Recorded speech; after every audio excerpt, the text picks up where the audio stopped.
now. Republican Congressman Chip Roy of Texas, member of the Judiciary Committee, in focus now. Thank you for being with me. First of all, some other Republicans we showed off the top of this hour called it war at the border. Are we ready to fight that war?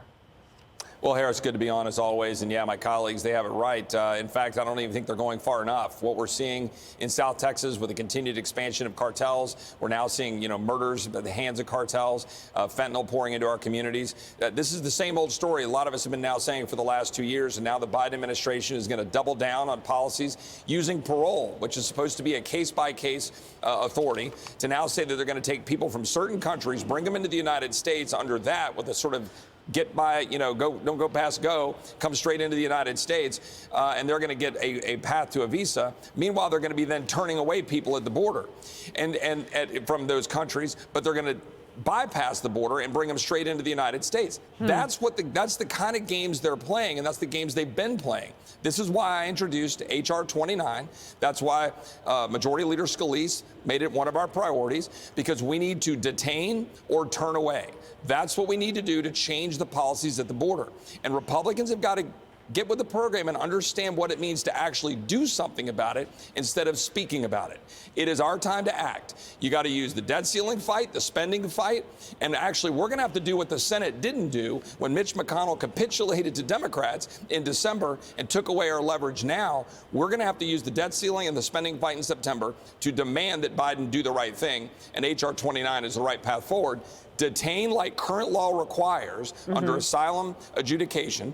We will allow asylum claims, but you got to be detained. That's what the law requires. This administration is trying to use asylum and parole policies to end run their actual duty, their actual oath to secure the border of the United States. I've had it. We're going to do something about it, and I'm going to make my Republican colleagues join us in that effort. All right, real quickly, and we'll move on to the next. I want to try to understand, is this a kind of amnesty? And by the way, Congressman, if they're allowed to stay for 2 years, are we really going to see people being rounded up, 360,000 a year at that 2-year point? Who's keeping up with all that?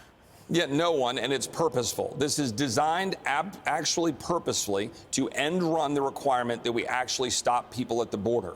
This is why it's so critically important that we detain or turn away. Got it. Just like Title 42, Harris, how many Republicans have you had come on, including some of the Republicans who say that our bill, H.R. 29, is harsh? They have come on and said, use Title 42 to turn people away. It is consistent with the law. Every American should agree with us and does agree with us. Hey, we shouldn't just allow an open flood into the border. Come here, claim asylum, we'll adjudicate your claim, but then we're going to turn away if you're coming here and you're flooding the zone because cartels are making money. If you do that, you can reclaim control of the border, and that's the most compassionate thing we can do as people of faith. It is unchristian-like, and it is not right to allow little girls to get sold into the sex trafficking trade and get raped in stash houses. And I'm tired of Republicans using rhetoric that is actually not addressing the problem of the people getting abused, and that's what's happening right now. Congressman, let's go to this. The same day we learned that former Vice President Mike Pence's team discovered classified documents in his home in Indiana, the White House was still refusing to answer any questions about President Biden's document scandal. Let's watch. We know the president did it. Why did he do it? I would refer to the White House counsel's office. In the president's own words, he admits to having information that wasn't his. Why did he smuggle it out? I will let the statement of the president stand for itself. I'm just not going to go into down a rabbit hole with you on this. Answering questions now is akin to going down a rabbit hole. I guess that's true if you don't know the answers. Yeah, well, look, I think all politicians, regardless of party, need to be held accountable for what they're doing with classified documents. But here's the key part. The FBI targeted a former president and raided his home 60 days before an election. Now you have the current sitting president who has very real problems with classified documents sitting in a garage next to his classic Corvette. And suddenly the White House says, oh, sorry, nothing to see here. Like, we know exactly what this is about. They want to hide where we think the Biden regime has been in terms of being in cahoots with Burisma, in terms of their connections in Ukraine, in terms of their connections to China. They don't want to go down that road. And frankly, the Democrat establishment establishment in the swamp is now, I think, all too okay with saying, maybe Biden's got a problem and we should be looking somewhere else in 24. The fact is, we need to seek the truth wherever it may lead on these documents. Look, you talked about we need to get our arms around this. Whomever takes unclassified documents and they know that or classified documents and they know that they shouldn't, like senators. And potentially that's what's happened with Biden, because some of the most recent documents found date back to when he was a senator. That reign ended 15 years ago. So those are some classified sitting around who had them. Does Vice President Pence come forward, give Biden any cover in this? Yeah, I think it actually just exposes that we need to get to the bottom of what all these documents are. And I'm quite confident, knowing the man that Mike Pence is, that he'll be happy to cooperate and say, here's what these documents are and why I had them and if it was a mistake or not. I think this goes to the heart of overclassification and how many documents are floating around this town. But here's the key part. Again, we need to know what's at the University of Delaware.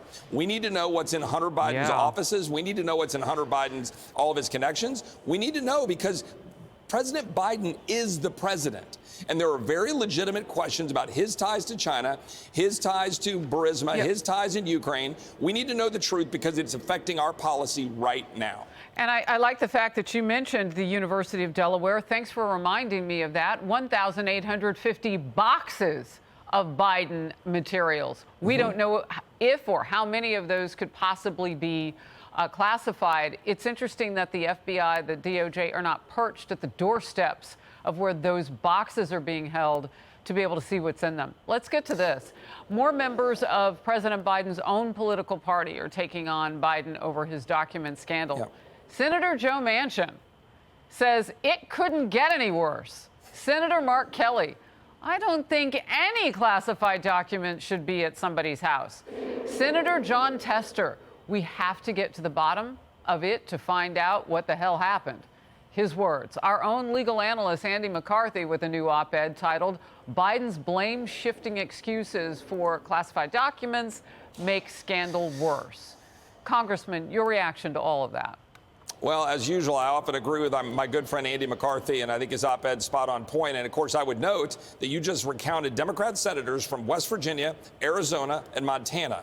Those are red states. Those are three senators who know exactly what's at stake right now. They know this president is out of touch, that this president doesn't want to have to deal with the truth in front of us, and we need to go pursue that truth. They know it. They're now going to go down that road. I think this is all also a recognition in this town that they want to try to move a different direction in 24, because there's disarray in the Democrat Party. There's disarray from a leader who doesn't know how to lead and is being handled by handlers in the White House. We need to seek the truth. And I believe that, again, on a bipartisan basis. We'll know what the documents are. We need to know what documents Mike Pence had at his house. But I know Mike Pence, he's a good man. We'll know what that is. Let's get the information from President Biden. Let's seek the truth. Look, you mentioned the word handled. I often say handle your scandal when it comes to the White House. There's another reason to bring that up today.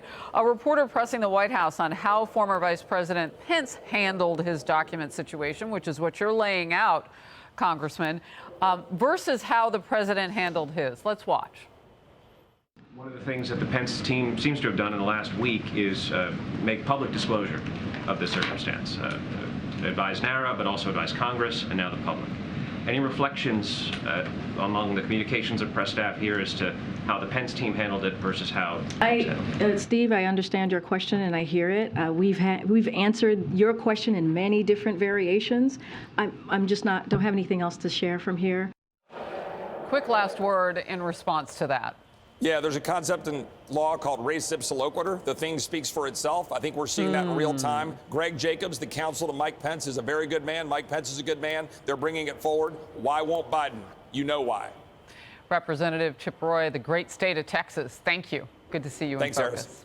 Hey everyone, I'm Emily Campagno. Catch me and my co-hosts Harris Faulkner and Kaylee McEnany on Outnumbered every weekday at 12 p.m. Eastern, or set your DVR. Also, don't forget to subscribe to the Fox News YouTube page for daily highlights.